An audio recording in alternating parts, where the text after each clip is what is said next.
Good morning, students. Today's class is arranged for class 6th, and we are going to continue our second chapter, which is components of food. So, looking back to our two of the classes which we have already done. So, we will revise some of the topics that we have already studied in the previous classes. Major components of food. In the first class, we have studied which are the major components of food, and there are 5 major components of food: carbohydrates, proteins, fats, vitamins, and minerals. These are the 5 major components of food, and in that, we have studied detailedly about carbohydrates. Carbohydrates mainly provide energy to the body to work properly. ठीक है, जो भी carbohydrates हैं आपके body में, वो actually आपके body को एनर्जी प्रोवाइड करते हैं properly, and their main function is also that to provide energy to your body so that you can work properly. वही कार्बोहाइड्रेट का जो है टेस्ट, जिसको हम टेस्ट फॉर स्टार्च में भी स्टार्च के टेस्ट तरीके से भी हमने पढ़ा था. स्टार्च माने कार्बोहाइड्रेट, ठीक है. Starch is a kind of carbohydrate. So the test for starch that we have already learn is of the iodine test. Iodine test का हमने पढ़ा था. एंड क्या था टेस्ट? अगर स्टार्च प्रेजेंट है तो कौन सा कलर आएगा? A blue black colour of iodine indicates the presence of starch in the food item. इतना हमने ऑलरेडी लास्ट क्लास में कर लिया था. So in today's class we are going to study detaily about proteins and fats. ठीक है, proteins and fats के बारे में थोड़ा डिटेल में आज करेंगे. So moving on to the next topic which is proteins. ठीक है, proteins are essential for growth, for the repair of damaged and worn out tissues. अब प्रोटीन्स आपके बॉडी के लिए क्यों ज़्यादा ज़रूरी है? जैसे हमने कार्बोहाइड्रेट्स का कहा था कि carbohydrate provides energy to your body. Proteins का मेन फंक्शन क्या है? एक्चुअली आपके बॉडी में जो वॉर्न आउट टिश्यूज़ हैं. What do you mean by worn out tissues? Tissues मतलब आपके सेल्स जो हैं, ग्रुप ऑफ सेल्स को टिश्यू कहते हैं. मतलब आपके बॉडी में जितने भी सेल्स हैं ना, सेल्स जैसे कि ब्लड सेल्स हैं, स्किन सेल्स है, ठीक है, बहुत सारे मसल सेल्स है, तो ऐसे बहुत सारे सेल्स हैं. तो ऐसे ही सेल्स के एक ग्रुप को हम टिश्यू कहते हैं. मतलब एक सेल नहीं, एक ग्रुप ऑफ सेल को टिश्यू कहते हैं. ठीक है, तो ग्रुप ऑफ ब्लड सेल्स, अगर एक ब्लड सेल का एक ग्रुप है, जैसे रेड ब्लड सेल है, वाइट ब्लड सेल है, ऐसा पूरा एक ग्रुप जो है उसको हम टिश्यूज़ कहेंगे. ठीक है, तो टिश्यूज़ जो भी है कभी कभी वॉर्न आउट हो जाते हैं. वॉर्न आउट मतलब डेड सेल्स, आपने सुना होगा डेड सेल्स हो जाते हैं कभी कभी वॉर्न आउट एकदम से. Exact worn out meaning, word का मीनिंग जो है वो एक्चुअली फटे हुए कपड़े कहते हैं ना, वॉर्न आउट, ऐसे ही. तो यहाँ पे टिश्यूज़ में actually they mean that damaged tissue. उनका मीनिंग यहाँ पे है डैमेज्ड टिश्यू के बारे में कहा है. तो कभी कभी टिश्यूज़ आपके बॉडी के अंदर जब डैमेज हो जाते हैं तो उनको रिपेयर करने के लिए प्रोटीन्स की ज़रूरत होती है. मतलब proteins are the building blocks भी कह सकते हैं. ठीक है, आपके बॉडी के जो है वो बॉडी को वो बिल्डअप करते हैं थ्रू फूड. ठीक है, आप खाना खाते हो, खाने में से आपको प्रोटीन मिलता है, एंड वही प्रोटीन आपके बॉडी को जाके रिपेयर करता है. कहीं पे भी कुछ डैमेज्ड सेल होते हैं या डैमेज्ड टिश्यूज़ होते हैं, उनको जाके वो रिपेयर करते हैं. तो proteins are essential for your body building. ठीक है, बॉडी बिल्डिंग, इसीलिए हम उनको क्या भी कहते हैं, hence they are referred to as body building foods. आपके बॉडी को बिल्डअप करने के लिए, रिपेयर करने के लिए, या तो डैमेज्ड पार्ट्स को सुधारने के लिए प्रोटीन्स की आवश्यकता होती है, एंड वही उनकी सबसे बड़ी फंक्शन होती है. ठीक है, so proteins are essential for growth, आपके ग्रोथ के लिए. अगर डैमेज टिश्यूज़ रिपेयर हो रहे हैं या आपके डैमेज सेल्स जो हैं वो सब मतलब सब कुछ हटा के वो नया नया टिश्यूज़ ग्रोथ करते हैं, डेवलप करते हैं, तो इन अ वे आपके बॉडी में भी ग्रोथ ही हो रही है. ठीक है, so proteins are essential for growth and for the repair of damaged and worn out tissues, hence they are referred to as body building foods. इसलिए हम उनको बॉडी बिल्डिंग फूड भी कहते हैं, क्योंकि प्रोटीन जो है, हम कहते हैं कि प्रोटीनेशियस खाना खाओ, प्रोटीन जिसमें ज़्यादा है वैसे खाना खाओ कि बॉडी के लिए अच्छी है. इसलिए वैसे वाले फूड्स को जिसके अंदर प्रोटीन ज़्यादा हो, protein rich food are called as body building foods. ठीक है, now protein in our diet come from plants as well as animals. अब कौन से सोर्सेस हैं जहाँ से हमें प्रोटीन मिल सकते हैं? दोनों सोर्सेस में से मिल सकते हैं, प्लांट सोर्सेस में भी, एनिमल सोर्सेस में भी। So which are the rich sources for plant sources? Plant sources में ऐसा कौन सा एग्जाम्पल है जिसमें आपको प्रोटीन सबसे ज़्यादा मिलेगा? See pulses, peas, groundnuts and soybean. Plant product में ये 4 प्रोडक्ट ऐसे हैं जिसमें प्रोटीन सबसे ज़्यादा आपको मिलेगा and they are considered as rich source of proteins. ठीक है, पल्सेस मतलब सारे दाल, मूंग दाल, दाल आइटम वगैरह सारे। पीस आप जानते हो क्या है, ग्रीन पीस, ठीक है, मटर। ग्राउंडनट सिंगदाने, सिंगदाने या मूंगफली, हाँ मूंगफली एंड सोयाबीन। ठीक है, सोयाबीन भी आप जानते ही होंगे, सोयाबीन्स। सो ये बीन्स मोस्टली, ये ध्यान रहे कि bean item and pulse item, जितने भी बीन्स एंड पल्स आइटम हैं सारे में प्रोटीन ज़्यादा होते हैं, जैसे राजमा है, ये सब है ना। सो उसमें सब में rich, they are all considered as rich source for proteins. अब नेक्स्ट एनिमल सोर्स किस में ज़्यादा है protein? Fish, meat, eggs, milk and cheese. अब इतने भी आपने जितने, अब एग में भी, एग में जो वाइट पोर्शन होता है, वाइट पोर्शन में सबसे ज़्यादा प्रोटीन होता है। ठीक है, एग वाइट पोर्शन जो है उसमें सबसे ज़्यादा प्रोटीन आपको मिलेगा। Fish, meat, egg, milk and cheese are considered as animal sources, animal rich sources for protein. Now next we are going to study is about the test for proteins. जैसे हमने carbohydrates का किया था, पहले carbohydrates के बारे में हमने पढ़ा था कि कितने कितने टाइप्स के होते हैं कार्बोहाइड्रेट्स। ठीक है, स्टार्च, शुगर हमने पढ़ा था। फिर उसका टेस्ट कैसे किया जाता है वो पढ़ा था। तो यहाँ पे भी प्रोटीन्स क्या है वो हमने कर लिया, उसका फंक्शन क्या है आपके बॉडी में वो भी कर लिया। एंड नाउ प्रोटीन्स के टेस्ट कैसे होंगे, कैसे हम प्रूव कर सकते हैं कि कोई फूड आइटम में प्रोटीन है कि नहीं, तो वो टेस्ट कैसे करना है वो यहाँ पे हम आज सीखेंगे।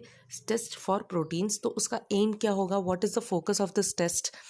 To test the presence of protein in a given food item. आपको आपके पास जो भी फूड आइटम है उसके अंदर प्रोटीन है कि नहीं, वो टेस्ट करने के लिए ये प्रोटीन का जो ये टेस्ट है हम यूज़ करेंगे।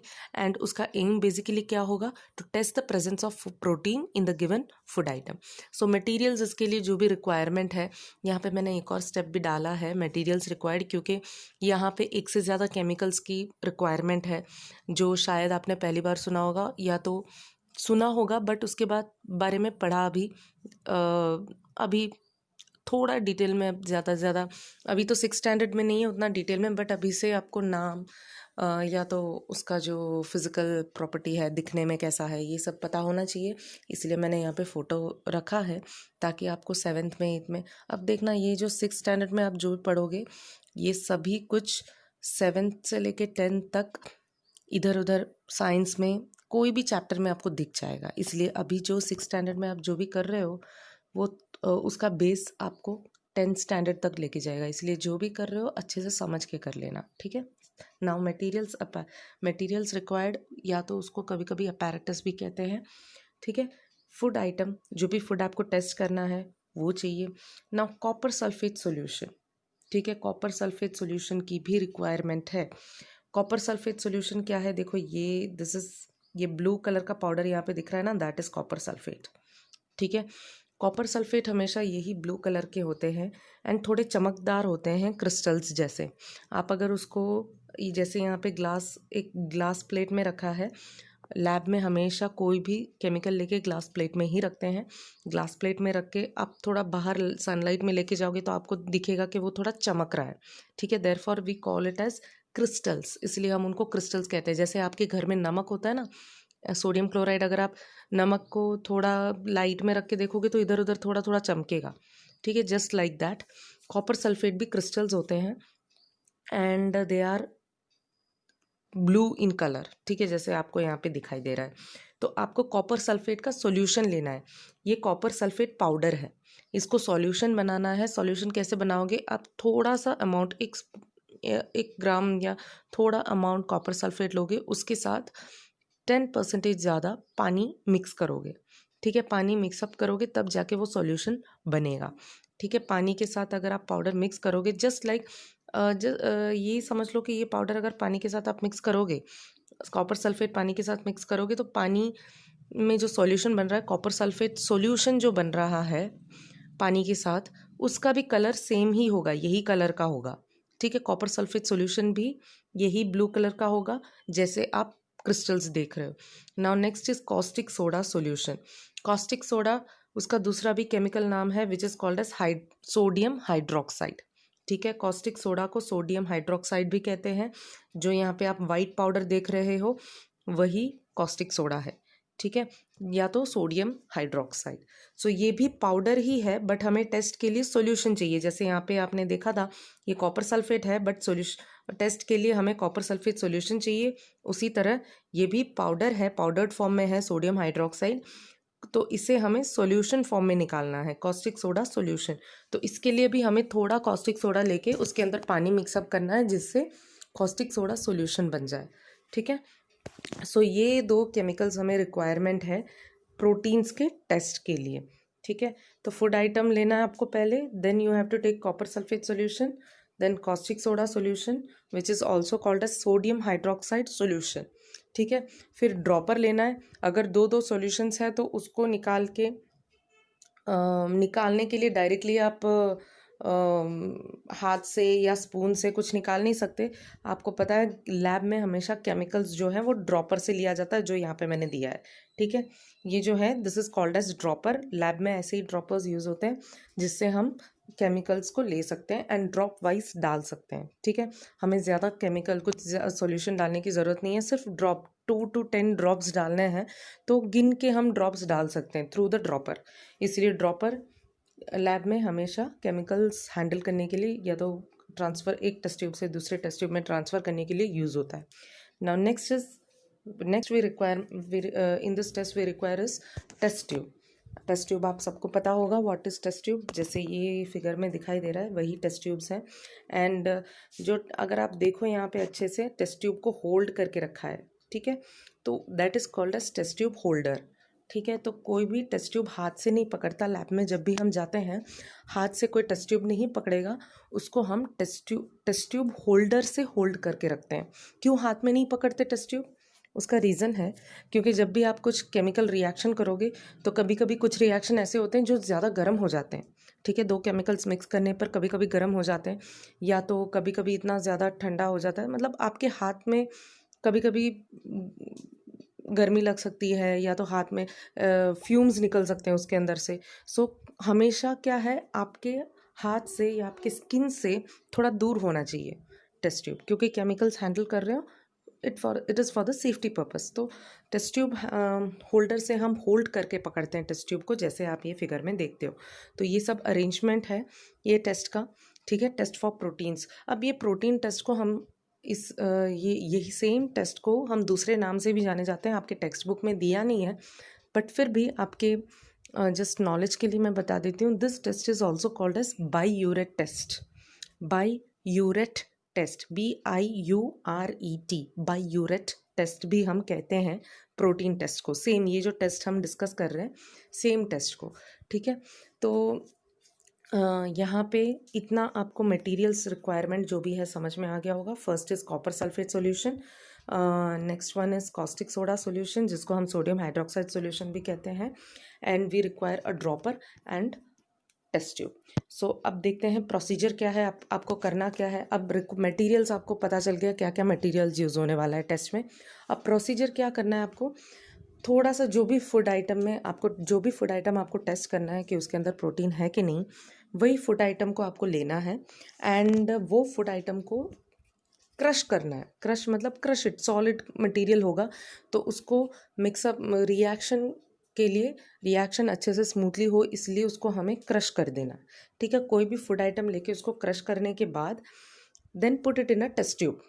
क्रश करने के बाद उसको टेस्ट ट्यूब में रखना है and then add water to it. ठीक है, जो भी फूड आइटम लेते हो उसको क्रश करके टेस्ट ट्यूब में डाल के थोड़ा पानी डालना है उसके अंदर। क्यों पानी डालना है? क्योंकि फूड आइटम थोड़ा पेस्ट जैसा हो जाए, पेस्ट फॉर्म में हो जाए, ताकि रिएक्शन के लिए आसानी हो हमें। ठीक है, तो थोड़ा सॉलिड आइटम का होगा तो आप केमिकल्स डालोगे तो वो डिज़ोल्व होने में थोड़ा प्रॉब्लम होगा, इसीलिए फूड आइटम को क्रश करने के बाद थोड़ा पानी डाल के उसको पेस्ट अप कर देना है। ठीक है, अच्छे से शेक कर दो ताकि वो पेस्ट फॉर्म में हो जाए। एंड देन जैसे ही फूड आइटम पेस्ट फॉर्म में हो जाता है, आपको पहले 2 drops, first you have to add 2 drops of copper sulphate solution. Blue colour का जो सॉल्यूशन आता है कॉपर सल्फेट का, जो हमने यहाँ पे पढ़ा था, ये 2 drops of copper sulphate solution पहले वो टेस्ट ट्यूब में डालना है। जो टेस्ट ट्यूब में फूड आइटम को हमने पेस्ट फॉर्म में करके रखा है, उसी में 2 drops of copper sulphate solution डालना है। ड्रॉपर से एग्जैक्टली 2 ड्रॉप्स आपको डालना है। And then you have to add 10 drops, मतलब 10 TEN 10 drops of caustic soda solution. ठीक है, सोडियम हाइड्रोक्साइड सॉल्यूशन उसके साथ। जैसे ही आप कॉपर सल्फेट सॉल्यूशन 2 ड्रॉप्स डाल रहे हो, उसके बाद 10 drops of caustic soda solution डालना है। ठीक है, तो डालने के बाद इतना, ये दोनों चीज़ें डालने के बाद आपको वो टेस्ट ट्यूब अच्छे से शेक करना है। ठीक है, शेक करने के बाद आपको उसका चेंज ऑब्जर्व करना है कि कलर क्या हो रहा है। जैसे हमने स्टार्च में देखा था कि एक ब्लू ब्लैक कलर हो रहा है, यहाँ पे भी अगर प्रोटीन्स है तो कलर चेंज होगा। ठीक है, तो वो कलर चेंज क्या है वो हम आगे अभी पढ़ेंगे, क्या कलर चेंज हो रहा है। पहले तो प्रोसीजर देख लेते। प्रोसीजर आपको करना क्या है वो समझ में आ गया ना। ऑब्जर्वेशन पार्ट में हम देखेंगे कि कलर चेंज क्या हो रहा है और उसका कंक्लूजन क्या आ रहा है। तो प्रोसीजर में क्या लिखोगे, आपको पूरा वो टेस्ट का प्रोसीजर लिखना है। तो प्रोसीजर में, take small quantity of one of the food item और a raw ingredient and crush it. ठीक है, तो कोई भी फूड आइटम जो आपको टेस्ट करना है वो लेना है।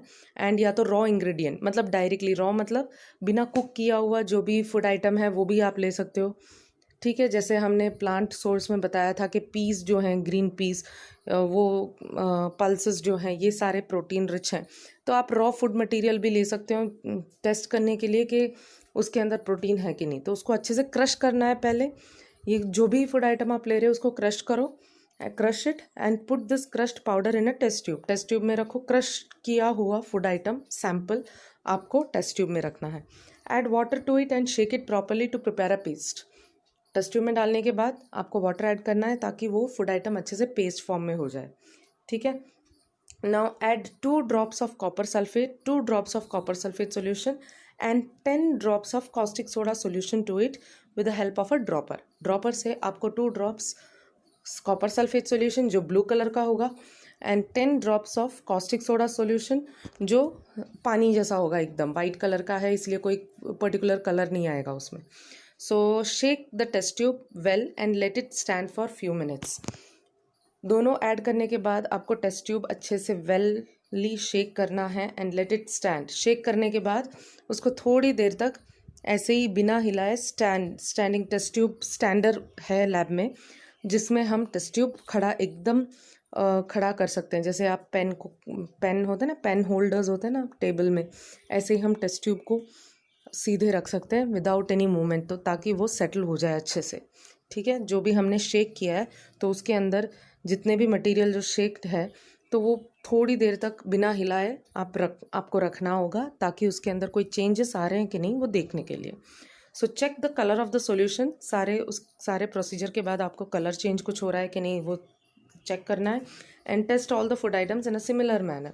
जितने भी फूड आइटम आप टेस्ट करना चाहते हो तो ऐसे ही टेस्ट करके एक साथ रख देना है। And now moving on to the observation part. देखो, ऑब्जर्वेशन पार्ट में मैं पहले ये बता देती हूँ, बाईयूरेट टेस्ट मैंने ऑलरेडी बताया था, ये टेस्ट को हम बाईयूरेट टेस्ट भी कहते हैं।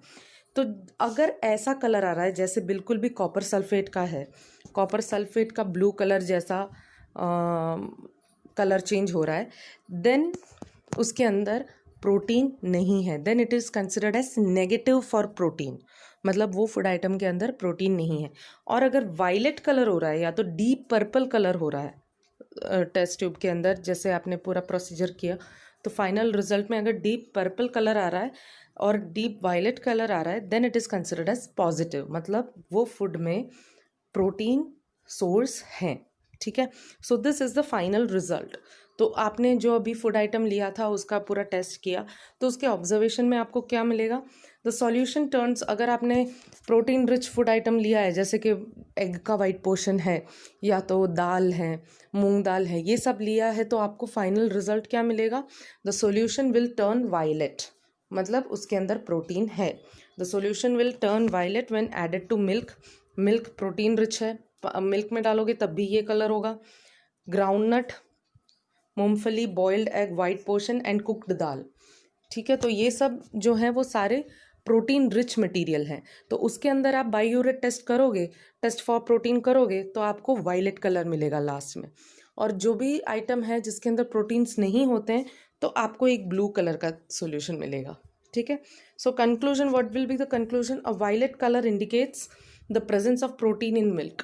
ठीक है, milk, groundnut, boiled egg specially the white portion and cooked dal, ये सारे फूड आइटम्स अगर आप टेस्ट करोगे तो उसमें सब में आपको वायलेट कलर मिलेगा, क्योंकि they all are considered as rich source of protein food. ठीक है, तो यहाँ पे this will be the conclusion. तो आपको पता चल गया होगा what is the test for protein. Protein test में क्या करना है पहले मैं एक और बार बता देती हूँ। This is very important, protein test बहुत इंपॉर्टेंट है।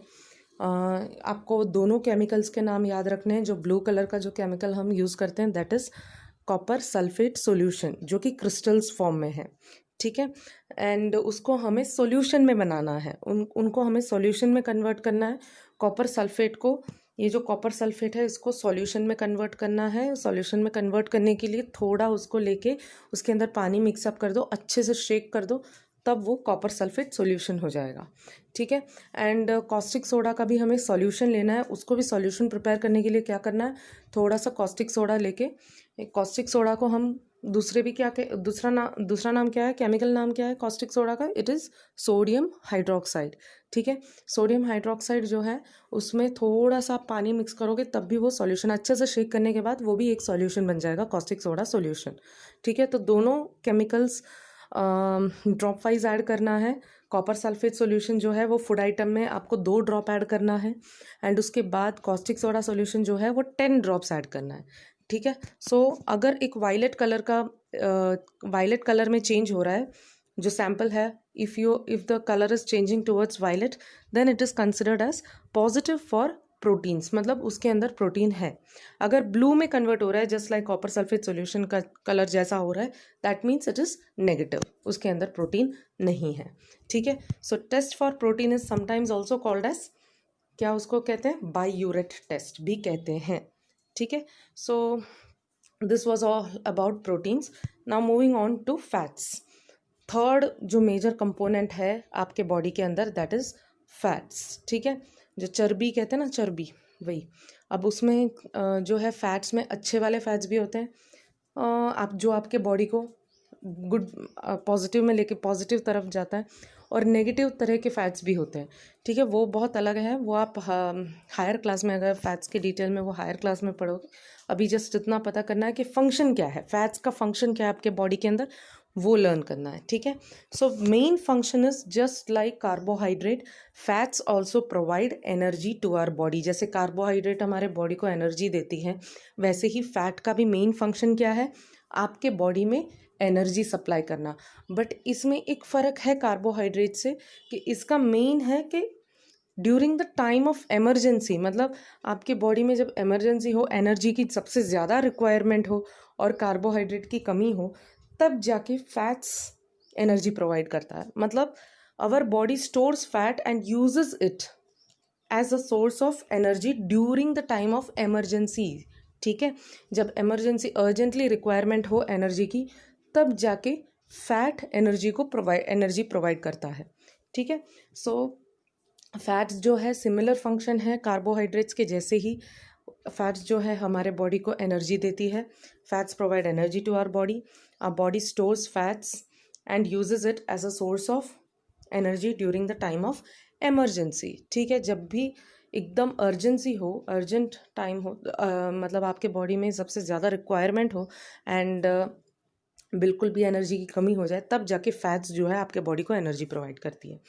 Now third point is fat stored in the body prevents heat loss and keeps us warm. Second function of fat is आपके बॉडी को फैट जो है वो वार्म रखती है, मतलब गर्म रखती है। ठीक है, इसीलिए जब विंटर सीजन होता है, सबसे ज़्यादा ठंड होता है, तो हम कहते हैं कि थोड़ा फैट आइटम, जितने फैट सोर्सेस हैं, ऑयली फूड है, तब ठंड में खाते हो तब भी कोई प्रॉब्लम नहीं होता, क्योंकि आपकी बॉडी थोड़ी वार्म रहती है। फैट्स अगर आपके बॉडी में आते हैं तो आपके बॉडी को वो वार्म रखती है। ठीक है, इसलिए we say that fat stored in our body prevents heat मतलब हीट से बचा के रखती है, मतलब जो अपने बॉडी है, बॉडी के अंदर जो है वो वार्मथ को मेंटेन रखती है, हॉटनेस को मेंटेन रखती है, ठीक है। Fat stored in the body prevents heat loss, heat को, आपके बॉडी के अंदर जितने भी हीट है उसको बाहर जाने से रोकती है, एकदम आपके बॉडी को वार्म रखती है, ठीक है। And keeps us warm, so it is the second function, आपके बॉडी टेम्परेचर को मेंटेन करना, या तो आपके बॉडी के अंदर आपके बॉडी में से हीट लॉस को प्रिवेंट करना, वो सारे उनकी सेकेंड फंक्शन है, ठीक है। फर्स्ट फंक्शन क्या है, आपके बॉडी में एनर्जी प्रोवाइड करना during the time of emergency. Second function क्या है, fat stored in your body will prevent the heat loss and keeps your body very warm, ठीक है। So this is the second function of fats, जो आपके text book में नहीं है फिर भी मैंने यहाँ पे दिया है क्योंकि it is good to understand, ठीक है। 2 types of fats are there, 2 type के फैट्स हैं, एक है अनसैचुरेटेड फैट्स, दूसरा है सैचुरेटेड फैट्स। ये 2 टाइप्स के फैट्स हैं। एंड इतना जान लो कि ये आप जो रिच सोर्सेस हम प्रोटीन्स में, कार्बोहाइड्रेट्स में पढ़ रहे थे, तो यहाँ पे भी फैट्स जो है 2 टाइप्स के होते हैं, एक सॉलिड टाइप का होता है, सॉलिड स्टेट का होता है, एक लिक्विड स्टेट का होता है। जैसे ऑयल है, ये सारे लिक्विड फॉर्म में है। सॉलिड आइटम्स के फैट जो हैं, जैसे फॉर एग्जांपल चीज़ है, बटर है, ये सारे क्या हैं, सॉलिड फॉर्म में हैं, but they are the rich source for fat. तो यहाँ पे सैचुरेटेड फैट्स भी हम कहते हैं, अनसैचुरेटेड फैट्स भी कहते हैं। सैचुरेटेड फैट्स वो होते हैं जो यूजुअली रूम टेम्परेचर में सॉलिड स्टेट का होता है। रूम टेम्परेचर में आपके घरों में जो सॉलिड स्टेट में है, जैसे चीज़, बटर, ये सारे सॉलिड स्टेट में होते हैं, that means they come under the saturated fats.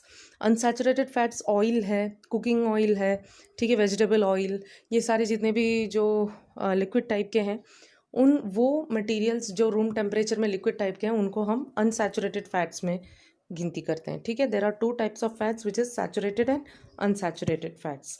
Now moving on to the test for fats, ठीक है। फैट्स के लिए जो भी टेस्ट हैं, टेस्ट मटेरियल है, बस इतना मान लो कि इसमें रिच सोर्सेज कौन से हो सकते हैं फैट्स में, जो भी ऑयली कंटेंट ज़्यादा हो, जो भी फूड के अंदर ऑयली कंटेंट ज़्यादा है, वो सारे फूड फैट्स के अंडर आते हैं, रिच सोर्स ऑफ फैट्स के अंदर आते हैं, ठीक है। सो यहाँ पे एम क्या है, to test the presence of fat in a given food item. जो भी फूड आइटम है उनके अंदर फैट्स है कि नहीं, वो टेस्ट करना यहाँ पे हमारा एम रहेगा, फोकस रहेगा टेस्ट का। Materials required is food item, paper and stone, बस इतना ही चाहिए, स्टोन चाहिए, फूड आइटम, आपको जो फूड आइटम टेस्ट करना है वो चाहिए, एंड एक पेपर चाहिए वाइट कलर का, प्योर वाइट का। यहाँ पे हमें केमिकल्स की कोई रिक्वायरमेंट नहीं है, कोई भी केमिकल की ज़रूरत नहीं है ये टेस्ट करने के लिए, ठीक है। सो सिंपल सा टेस्ट है, आप जानते हो ये सब। जब मैं टेस्ट समझाऊंगी तब भी आपको पता चल जाएगा टेस्ट क्या है, ऑलरेडी आपने देखा भी होगा ये, ठीक है। Take a small quantity of food, जो भी फूड आपको टेस्ट करना है, तो फूड आइटम को लेके आपको पहले तो क्रश करना है, क्रश करने के बाद पेपर के अंदर रैप कर देना है। नहीं, फूड आइटम मान लो कि आपको समोसा टेस्ट करना है कि उसके अंदर फैट है कि नहीं, तो समोसा लेके एकदम पूरे पेपर के अंदर रैप कर दो एंड क्रश इट थरोली, उसको अच्छे से क्रश कर दो, पेपर के अंदर रैप करने के बाद क्रश कर दो। क्रश करने के बाद वापस से वो पेपर हटाओ, मतलब पेपर खोल लो, एंड जो फूड आइटम है उसको अच्छे से साफ़ कर दो, बाहर निकाल दो पेपर में से, एंड पेपर को एकदम स्ट्रेटन कर दो। स्ट्रेटन करने के बाद आपको क्या दिखेगा, उसके अंदर ऑयल के पैचेस दिखेंगे ना, ऑयल के जो पेपर में जैसे ही ऑयल लग जाते, तो यहाँ पे मैंने फिगर दिया है, ऑयल अगर पेपर में लग जाते तो ऐसे कुछ पैचेस आते हैं पेपर में, है ना, तो ऐसे पैचेस दिखेंगे आपको पेपर में। तो उसका मीनिंग क्या है, उसके अंदर ऑयली कंटेंट है, समोसे के अंदर ऑयली कंटेंट है, so that means it contains fat, ठीक है। यही है, सिंपल सा एक प्रोसीजर है, ठीक है। Take small quantity of food item and wrap it in a piece of paper and crush it, paper के अंदर रैप करके उसको क्रश कर देना है। Then straighten the paper, paper को स्ट्रेटन करने के बाद होल्ड इट अगेंस्ट लाइट, ठीक है। वही पेपर को आपको कोई भी लाइट के सामने, सन हो, लाइट हो, आपके घरों में लाइट जो है उसके सामने, या तो बाहर जाके सन के सामने एकदम लाइट के ऑपोजिटली पकड़ोगे, तब आपको ऑयल के पैचेस जो हैं वो अच्छे से क्लियरली दिखाई देंगे, ठीक है। So and check it for oily patch, कुछ ऐसे ऑयली पैचेस दिखेंगे। तो ऑब्जर्वेशन क्या है, an oily patch is seen on the paper in the case of groundnut, dry coconut, boiled egg which is the white portion. Dry coconut मतलब कोपरा जो होता है ना, कोपरा ड्राई वाला कोकोनट, ठीक है वो, फिर मूंगफली, बॉइल्ड एग के जो वाइट पोर्शन है, ये सब अगर आप चेक करोगे तो ये सारे क्या हैं, इसके अंदर आपको पॉजिटिव रिजल्ट मिलेगा, क्योंकि हम मानते हैं कि इसके अंदर फैट है। They are considered as rich sources for fat, ठीक है। तो इन सब में ऑलरेडी ऑयल के कंटेंट है। देखो कोई भी चीज़ जिसमें से हम ऑयल निकालते हैं ना, जैसे मूंगफली है, उसमें से मूंगफली के ऑयल भी बनते हैं, तो ऑब्वियसली उसके अंदर फैट है इसीलिए ऑयल बनता है। तो ये सब ध्यान रहे। तो groundnut therefore we considered as a rich source for fat. Dry coconut, coconut के भी ऑयल बनते हैं, ठीक है। बॉइल्ड एग वाइट पोर्शन में फैट भी ज़्यादा है। लास्ट टाइम में हमने प्रोटीन का जब पढ़ा था तो प्रोटीन भी ज़्यादा था उसके अंदर। तो ये याद रहे कि बॉइल्ड एग जो है उसका वाइट पोर्शन जो है उसमें प्रोटीन भी ज़्यादा है, उसमें फैट भी ज़्यादा है, ठीक है। So observation is an oily patch. Patch माने ऐसा एक जो ये सर्कल सर्कल या पैचेस आते हैं ना इधर उधर अननोन शेप्स के ऑयल्स के, उसको हम पैचेस कहते हैं, PATCH। An oily patch is seen on the paper in the case of groundnut, dry coconut, boiled egg में specially the white portion. Now what will be the conclusion, उसका conclusion क्या होगा फिर, an oily patch on the paper shows the presence of fat. अगर oily patch है that means fat का presence है in groundnut, dry coconut, boiled egg, the white portion of the boiled egg, ठीक है। So this was about the test for fats. तो हमने आज दो मेजर कंपोनेंट्स पढ़े हैं, ठीक है, दो मेजर कंपोनेंट्स पढ़े हैं, one is protein and other one is fat. तो प्रोटीन्स के टेस्ट में भी हमने पढ़ा था कि अगर एक वायलेट कलर हो रहा है लास्ट में कंक्लूजन में, then we consider it as a rich source for protein. अगर फैट में एक फैट्स का टेस्ट किया था, अगर ऑयली पैच फैट्स में हो रहा है then we consider it as a rich source of fat, ठीक है। So this was all about proteins and fats. So already हमने carbohydrate, proteins and fats almost cover कर लिया है। सो नेक्स्ट क्लास में vitamins and minerals along with this 3, ठीक है, एक साथ 5 का हम नेक्स्ट क्लास में कर लेंगे। So till then bye. I hope that you have understood till the 3 major components of food. अगर कुछ डाउट है तो आप पूछ सकते हो, हम थ्रू चैट्स भी पूछ सकते हो, ठीक है। So till then bye. Next class में हम विटामिन्स एंड मिनरल करेंगे।